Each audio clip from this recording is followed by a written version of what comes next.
Bonsoir à tous, ravi de vous retrouver en cette fin de semaine sur Monaco Info. Voici les titres de votre journal. Bientôt le retour en classe pour l'ensemble des élèves du lycée Albert Ier. Des modules ont été installés pour composer des salles de cours provisoires. Reportage à suivre dans quelques instants. Et parmi ces lycéens, certains sont concernés par Parcoursup. La formulation des vœux est ouverte depuis le 19 janvier jusqu'au 12 mars. Comment fonctionne cette plateforme? Comment faire un choix dans toutes les offres proposées? Valérie Lemonnier sera notre invitée. Dans ce journal, nous irons à Davos, en Suisse, où s'est rendu le prince Albert II pour le World Economic Forum, puis à Jeddah, en Arabie Saoudite, où vient de débuter la nouvelle saison du E1 Series. Maxime Nochet, pilote du Team Monaco, nous livrera ses impressions. Puis nous montrons à bord du Capricorne, ce navire de la Marine nationale fait actuellement escale en Principauté. Et enfin, après l'Or du Rhin, l'an dernier, l'Opéra de Monte-Carlo présente la Valkyrie de Richard Wagner avec, vous le verrez, une distribution haut de gamme. Retour en classe prévu lundi pour la totalité des élèves du lycée Albert Ier. Vous le savez, depuis le 5 janvier dernier, ils suivent en grande partie leurs cours en distanciel. Ils vont pouvoir poursuivre leur scolarité dans des salles de classe provisoires et cette fois-ci, tous en présentiel. Des modules ont été installés sous la passerelle Württemberg, non loin du collège Charles III. Cet après-midi, le ministre d'État a pu visiter ces locaux avant l'arrivée des lycéens lundi. Le reportage de Fabien Bonilla. Le premier bâtiment modulaire a été posé dans la nuit il y a à peine une semaine. 7 jours plus tard, le ministre d'État visite les locaux de ce qui constituera à partir de lundi le nouveau lycée Albert Ier, en attendant de réintégrer leur lycée définitivement sur le Rocher. C'est un véritable défi que vient de relever la direction des bâtiments publics. Sur ce site où il n'y avait rien reposent désormais 2 bâtiments de 3 étages chacun, soit 72 bungalows en tout, qui représentent 21 classes, des bureaux administratifs, une infirmerie et des sanitaires. À l'issue de sa visite, le ministre d'État a tenu à saluer et remercier l'ensemble des intervenants pour avoir pu construire un lycée en si peu de temps. Mon objectif aujourd'hui est double. C'est d'abord de m'assurer avec les membres du gouvernement concernés que les locaux seront effectivement disponibles pour la rentrée le 26 janvier prochain. Nous avions annoncé cette date pour permettre le retour en présentiel de tous les élèves du lycée Albert Ier. Et c'est le cas puisque aujourd'hui, les locaux sont disponibles, fonctionnels et ont été aménagés dans un temps record par les équipes qui se sont mobilisées dans cette perspective. Et c'est précisément la deuxième raison pour laquelle je souhaitais venir aujourd'hui. C'était pour exprimer tous mes remerciements et ma gratitude au service de l'administration, à toutes les équipes qui ont été à la manœuvre pendant ces 3 semaines pour préparer les conditions d'installation. D'abord dans les locaux de l'ISM, puis également dans les locaux disponibles dans les 2 établissements scolaires Régnier III et Charles III, et puis ici sur le site de Fontvieille qui a été retenu pour pouvoir permettre d'accueillir des bâtiments modulaires qui sont fonctionnels, qui sont équipés pour permettre une scolarité normale. Et c'était, je crois, très attendu, à la fois par les lycéens eux-mêmes, mais également par les enseignants. Et c'est un motif pour moi de grande satisfaction. Et je venais donc aujourd'hui l'exprimer à l'occasion de cette visite. Des travaux de jour comme de nuit et même ce week-end pour les dernières finitions. Le dernier module a été livré dans la nuit d'hier. Actuellement en cours d'aménagement intérieur. Toute la détection incendie a déjà été installée, mise en service ce matin par le fabricant. Et donc on a de l'aménagement intérieur, table et chaises comme vous pouvez le voir dans cette salle qui a déjà été bien aménagée. Et nettoyage pour les quelques aménagements extérieurs qui restent sur les éléments de sécurité, de garde-corps, de rampes d'accès pour les PMR toujours. Et là, on est vraiment sur la dernière ligne droite, mais qui est dans une ambiance un petit peu plus détendue. Lors de cette visite, des représentants de la direction de l'éducation nationale, de la jeunesse et des sports étaient présents pour découvrir ces nouveaux locaux. Ça a été une vraie course contre la montre et les services de l'État ont vraiment joué un rôle très important. Tout le monde a été réactif. Et donc on peut annoncer aujourd'hui que tous les élèves lundi prochain seront en présentiel, ce qui était vraiment très important, très attendu. Donc on est très satisfait, voire même soulagé. Retour en présentiel pour les lycéens ce lundi. L'établissement est fonctionnel, mais une attention particulière sera apportée sur la décoration durant les prochaines vacances dans quelques semaines. Et parmi ces lycéens, des élèves de terminale sont concernés par Parcoursup. La saisie des vœux sur la plateforme a démarré depuis le lundi 19 janvier. Plus de 25 000 formations de l'enseignement supérieur y sont proposées. Mais comment faire un choix dans toutes ces offres et comment fonctionne Parcoursup? Pour vous guider au mieux dans vos démarches, Valérie Lemonnier, conseillère en orientation au lycée Albert Ier, est en duplex avec nous. Bonsoir Valérie Lemonnier. Bonsoir Émilie Rousseau. Vous allez pouvoir nous éclairer sur tout ce processus. Il s'agit bien là d'une nouvelle étape pour les lycéens, assurément la plus importante car c'est déjà pour eux le moment de formuler leurs vœux d'orientation. Alors pour rappel, Parcoursup, c'est une plateforme nationale d'admission de l'enseignement supérieur en France qui centralise près de 25 000 formations. Depuis lundi dernier, les lycéens de terminale ont la possibilité de créer un compte sur Parcoursup et d'enregistrer leurs vœux de formation. Est-ce que vous pouvez nous expliquer concrètement le processus? Comment les lycéens formulent leurs vœux en ligne sur Parcoursup? Alors concernant la procédure, si un élève se réveille le 13 mars au matin et souhaite enregistrer un nouveau vœu de formation, cela ne sera plus possible. Ensuite, ils auront jusqu'au 1er avril 2026, 23h59 précisément, pour finaliser leur dossier Parcoursup, compléter chacune des rubriques, faire la remontée de tous leurs bulletins trimestriels depuis la classe de seconde et confirmer leurs vœux. Très important, confirmer les vœux avant le 1er avril minuit. Le 2 juin s'ouvrira la phase principale d'admission. Donc c'est une phase qui consiste à connaître les réponses des établissements, donc aux candidatures des jeunes. Donc chaque jeune, le 2 juin, se connectera sur son dossier Parcoursup et prendra connaissance des réponses des établissements. Il faudra bien respecter les délais de réponse qui seront affichés clairement en face de chacune des propositions d'admission. Pour tous les jeunes qui auront des candidatures classées en liste d'attente, il faudra impérativement les classer par ordre de préférence du 5 au 8 juin. Et ça, c'est très important. S'ils n'effectuent pas cette étape intermédiaire, ils encourent le risque de perdre toute leur candidature. Et puis, pour finir, la dernière démarche, une fois qu'ils auront leur bac en poche, qu'ils auront validé définitivement une proposition d'admission, il leur restera à s'inscrire donc dans leur futur établissement de formation. Et pour cela, ils auront un lien de connexion qui sera envoyé donc lors de la validation définitive de leurs vœux. Alors, l'orientation post-bac est particulièrement sélective. On dit souvent qu'il est important de multiplier ses vœux. Combien de vœux peuvent être formulés ?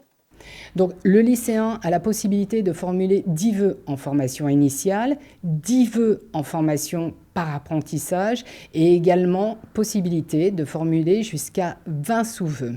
Alors, les sous-vœux ne concernent que les formations de même spécialité en BTS, en BUT, DCG, les mêmes mentions pour les diplômes nationaux des métiers d'art et de design, de même voie d'études pour les prépas. En revanche, les sous-vœux ne concernent pas toutes les demandes universitaires, d'accord, de parcours universitaires, y compris les parcours santé en LAS et en PASS. Elle ne concerne pas donc cette règle des sous-vœux, les écoles nationales supérieures d'architecture, ni les concours communs d'accès aux IEP ou aux écoles de commerce ou aux écoles d'ingénieurs. On va prendre un exemple, un élève qui souhaiterait donc participer au concours GEPI Polytech, qui s'ouvre sur plus d'une trentaine d'écoles d'ingénieurs. Il a la possibilité donc de cocher, je ne sais pas, par exemple 20 ou 25 écoles d'ingénieurs, donc qui relèvent de ce concours commun. Et le décompte, ça sera un seul vœu et pas de sous-vœu. Valérie Lemonnier, Parcoursup existe depuis 8 ans maintenant. La plateforme a évolué depuis, elle s'est enrichie. Est-ce qu'il y a des nouveautés cette année ? Oui, alors des nouveautés. D'abord, concernant les fiches de formation, elles ont été considérablement enrichies par des données, ce qui permet d'aider les élèves à mieux choisir ou à faire des choix éclairés, et notamment en consultant le profil des admis des années précédentes. Et ça leur permettra de faire donc une comparaison avec leur propre profil. Dans le profil des admis, donc, vous trouverez cette information-là dans la rubrique chiffres d'accès à la formation, et il est clairement précisé donc les spécialités que ces jeunes avaient quand ils ont intégré la formation et aussi dans quel intervalle de notes ils se situaient. Justement, comment vous accompagnez les lycéens dans cette démarche ? Alors comment on accompagne ? D'abord, on a fait plusieurs séances d'exploration de la plateforme Parcoursup, et ce, depuis la classe de seconde. Ça leur permet de se familiariser avec le fonctionnement de cette plateforme. Ensuite, on leur demande d'identifier les caractéristiques des formations, donc de se saisir, des contenus d'enseignement, des critères d'examen, des dossiers, d'analyser très finement le profil des admis et de se comparer, et qui se comparent avec leur propre profil. Sachez que vous avez le Centre d'information de l'éducation nationale aussi qui est prêt à vous accueillir, et à ce propos, le CIEN organise des rencontres thématiques, et l'une d'entre elles portera sur Parcoursup, et elle se tiendra le 7 mars, samedi 7 mars prochain. Eh bien, merci beaucoup Valérie Lemonnier de nous avoir éclairé sur Parcoursup. On précise également que des vidéos explicatives sont disponibles sur la plateforme et que Mon Projet Sup peut aider les lycéens dans leur orientation. Les conseillers d'orientation sont aussi de très bons guides. Merci Valérie Lemonnier. Merci Émilie Rousseau. En Suisse, après une semaine de vifs débats, le World Economic Forum a refermé ses portes aujourd'hui à Davos, une 56e édition placée sous le thème de l'esprit de dialogue. Son Altesse Sérénissime le Prince Albert II était présent à ce rendez-vous hier où il a pris la parole lors d'une session autour de l'économie bleue. Une façon de réaffirmer l'engagement de la principauté pour la préservation de l'océan. Et cette semaine à Davos aura également été marquée par la 2e édition du Monaco Day, une journée d'échange qui aura permis notamment de promouvoir le modèle monégasque en établissant de nouvelles connexions. Le Prince Albert II dresse le bilan de la présence de Monaco à Davos au micro de Théo Schumer et Sylvain Péroumal. C'est un bilan très positif. Il y a eu une très belle table ronde sur l'économie bleue avec des grandes personnalités comme Marie-Christine Lagarde, comme M. Ray Dalio, qui est un grand financier, comme M. Peter Thompson, qui est l'envoyé spécial des Nations Unies pour les océans, et d'autres membres de l'économie bleue. Et donc, on a pu aborder, bien sûr, un petit peu dans la continuité du Blue Economy and Finance Forum que nous avons pu organiser à Monaco avant la conférence des Nations Unies sur l'océan, à Nice en juin dernier. Donc, il fallait continuer ce dialogue pour voir quelles étaient vraiment les perspectives et aller un peu plus dans l'action et dans ce que l'on pouvait envisager à l'avenir. Et notamment, j'ai pu annoncer aussi qu'il y aurait une suite à ce Blue Economy and Finance Forum qui sera au mois de mai prochain, les 28 et 29 mai. Quand on est ici à Davos, c'est aussi l'occasion de rencontres quelquefois inopinées et puis de pouvoir créer ou alimenter le réseau que l'on se fait avec des décideurs internationaux. Et puis, au Monaco Day, qui a rassemblé 500 personnes, ça a un très beau retentissement, un très bel écho. Et je crois que ça participe aussi à l'attractivité de la principauté, à sa renommée, à son positionnement comme un espace de dialogue et de vitrine, si vous voulez, de l'économie de la principauté. Ce forum se déroule cette année dans un contexte géopolitique extrêmement tendu. J'imagine que vous avez suivi la tribune du président américain Donald Trump hier au Congrès. Quel regard portez-vous sur son bras de fer avec ses propres alliés européens et puis ses revendications autour du Groenland en tant que prince? Écoutez, je crois que tout le monde est assez atterré et assez attristé par le discours du président Trump et par cette mégalomanie un petit peu exacerbée. Mais je crois qu'il faut rester solidaire en Europe. Il faut que, même si, place du point de vue de la principauté, même si nous ne sommes pas membres de l'Union européenne, nous sommes un pays européen et nous devons absolument soutenir toutes les actions, toutes les réflexions qui peuvent renforcer la position de l'Europe. Il faut tout faire pour que le Groenland garde son indépendance et garde son intégrité. Mais aussi, je pense qu'il faut recréer cet espace là aussi, un espace de dialogue avec les États-Unis. Et je crois que c'est une période, bien sûr, extrêmement difficile. Je pense que on va aller vers un apaisement. En tout cas, tout le monde le souhaite. Mais ce qui s'est passé ici à Davos, c'est tout simplement assez surréaliste. Connaissez-vous le E1 Series? Ce championnat a été lancé en 2024 et réunit des bateaux 100% électriques. La nouvelle saison qui regroupe 9 écuries a été lancée aujourd'hui à Jeddah, en Arabie Saoudite. Et parmi les équipages, on retrouve pour la première fois le Team Monaco, composé notamment de Maxime Nocher.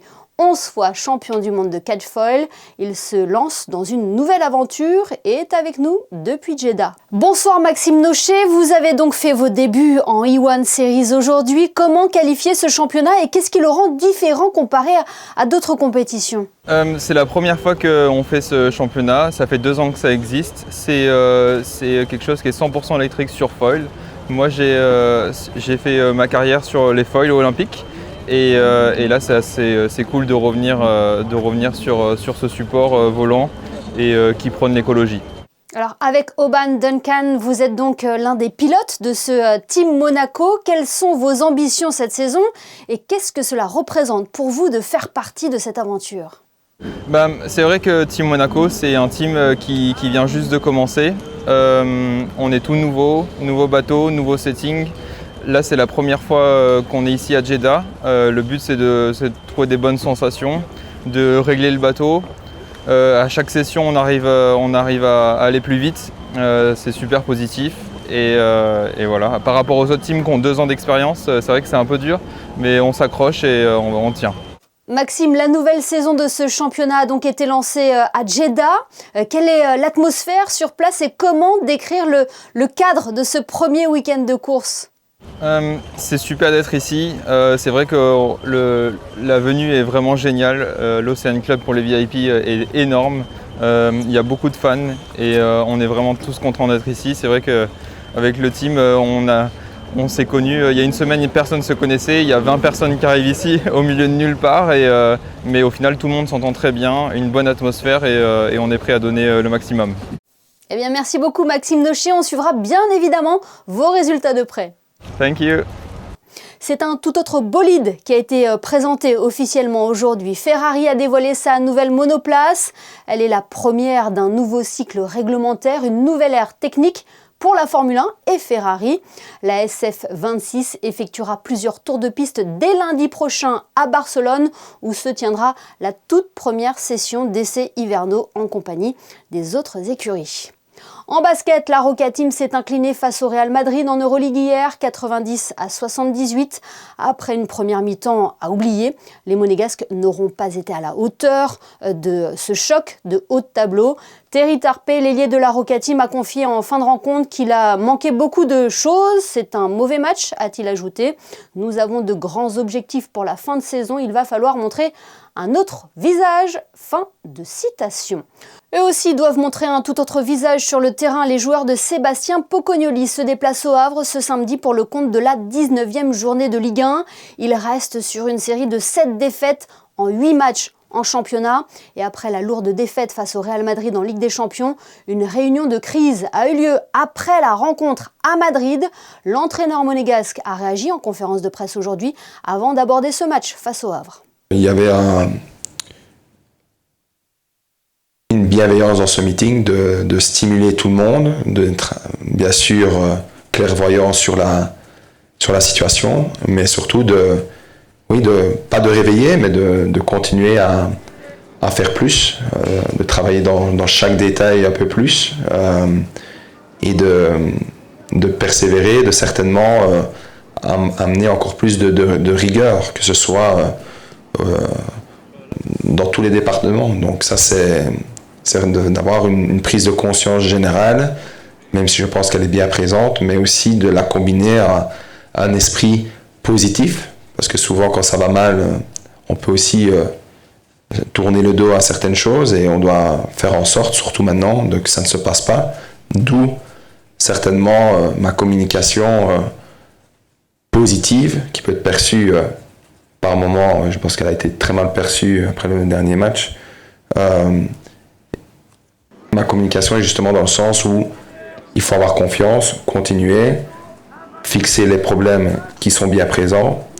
J'en ai bien conscience. Je suis très pied-à-terre par rapport aux problèmes.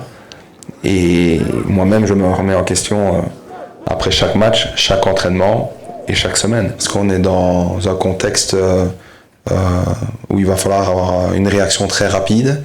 Donc le match en lui-même est d'une importance très haute pour se relancer. Donc je pense qu'il n'y aura pas de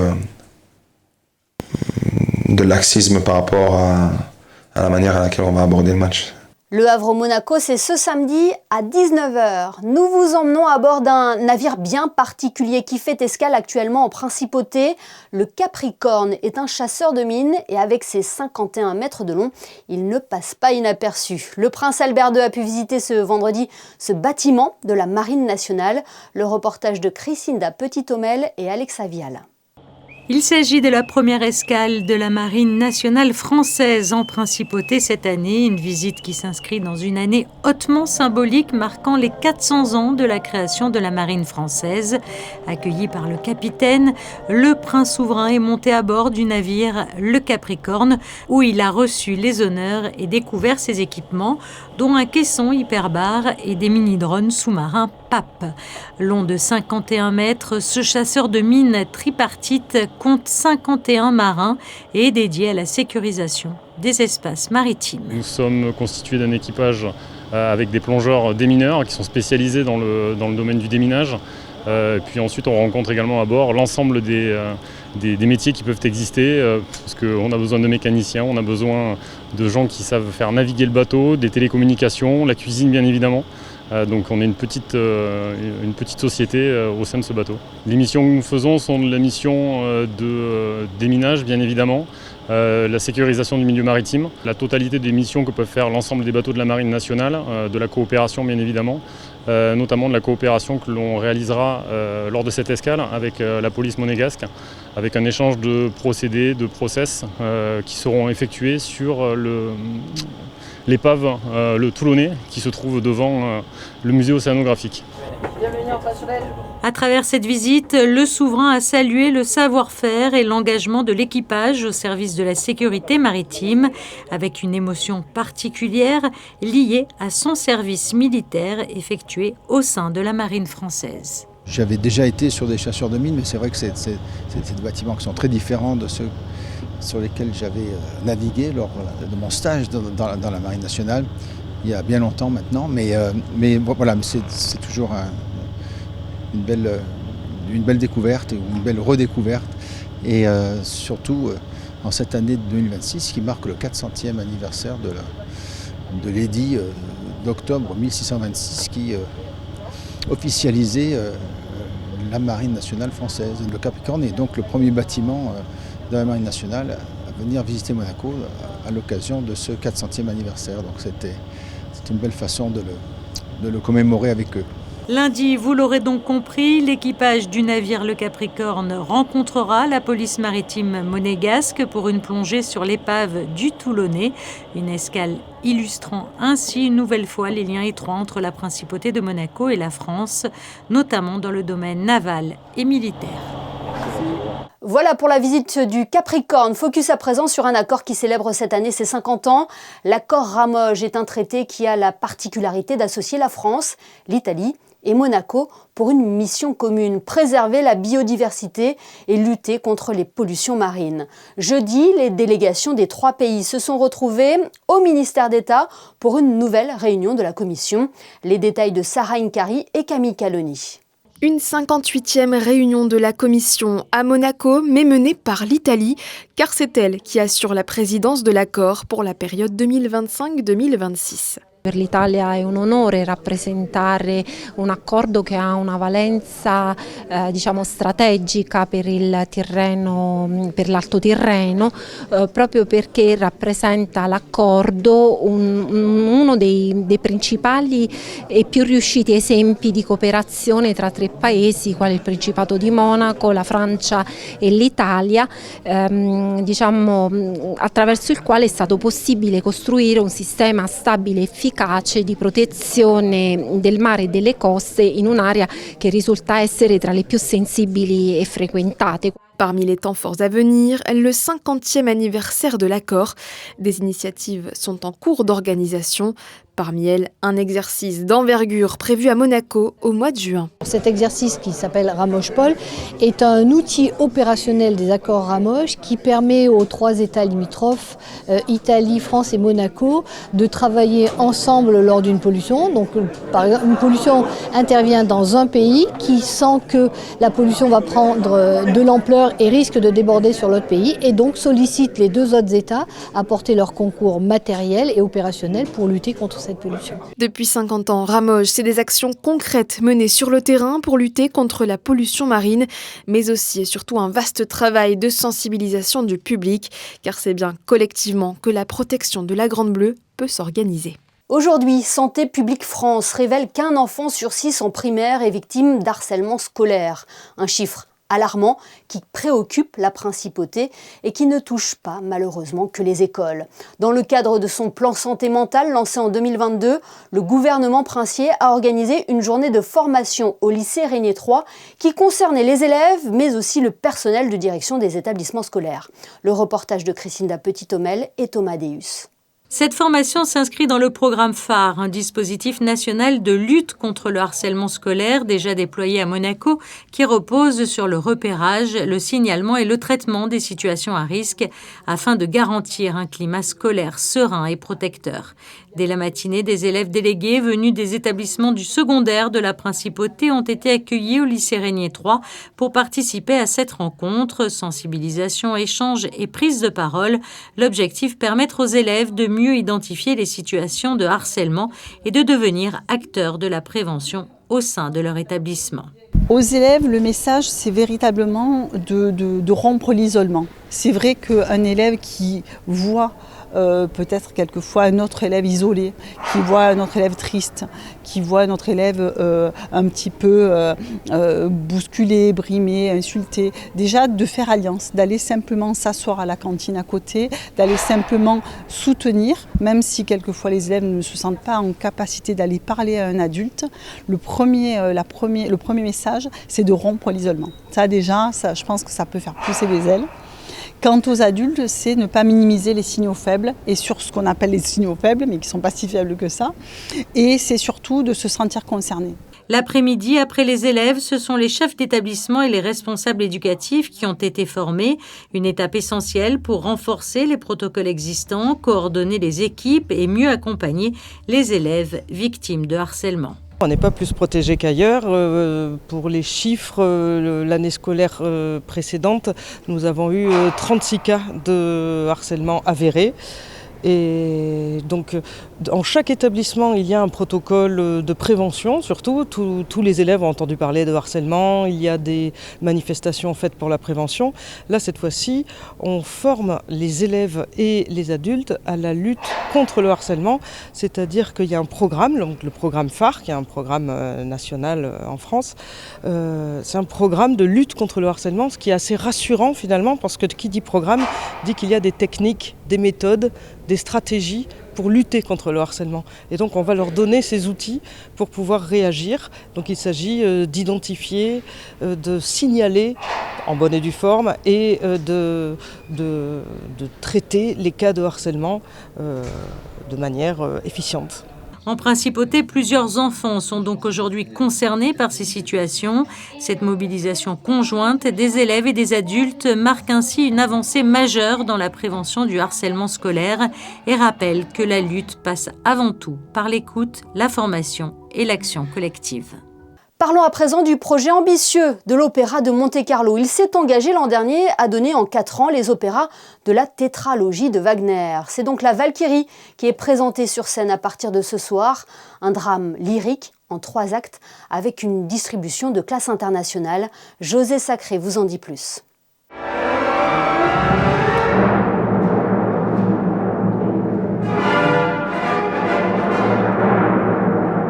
Dans son ambitieux projet de monter en 4 saisons consécutives la tétralogie de Wagner, après L'Or du Rhin l'an dernier, l'Opéra de Monte-Carlo présente jusqu'au 29 janvier la Valkyrie de Richard Wagner. Avec une distribution haut de gamme, les musiciens du Prince Monaco sous la direction de Gianluigi Capuano, dans une mise en scène de Davide Livermore, talentueux créateur d'images, toujours au service du compositeur et de son œuvre. Mais respecter veut dire aimer. Et aimer ne veut pas dire ne prendre pas une place intellectuelle. Veut dire choisir, faire des choix et accepter aussi que ce choix doit aller dans la direction d'être servant de la partition, mais en même temps à travers qu'est-ce que c'est ma art et l'art de tous mes collaborateurs.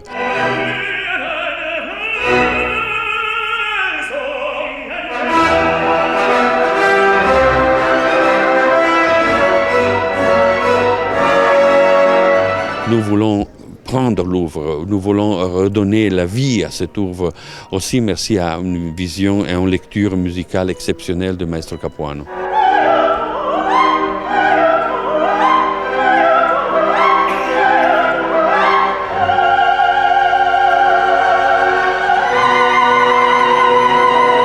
C'est magnifique pour moi parce que les chanteurs, dans l'idée philologique, retournent à être pas seulement chanteurs, mais sont acteurs, sont chanteurs, sont agents agents de transmission de l'émotion et la création du personnage, pas la préoccupation de l'aigu de la ligne, dans la ligne du chant, mais on fait de théâtre.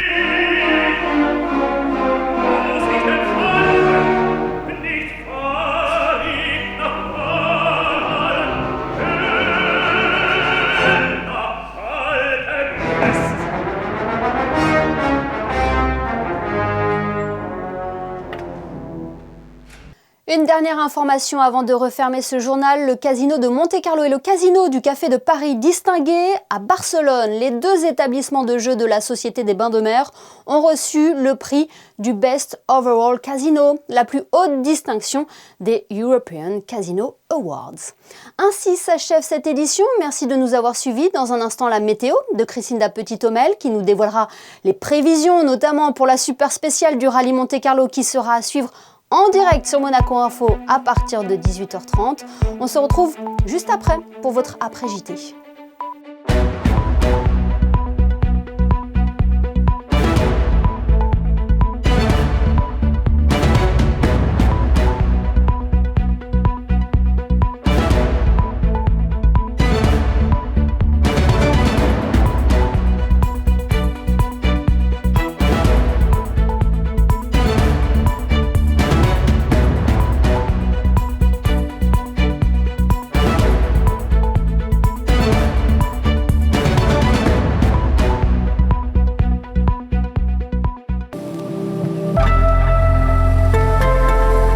Bonsoir à tous, la météo pour ce samedi 24 janvier à Monaco, une journée contrastée avec des températures comprises entre 8 et 12 degrés.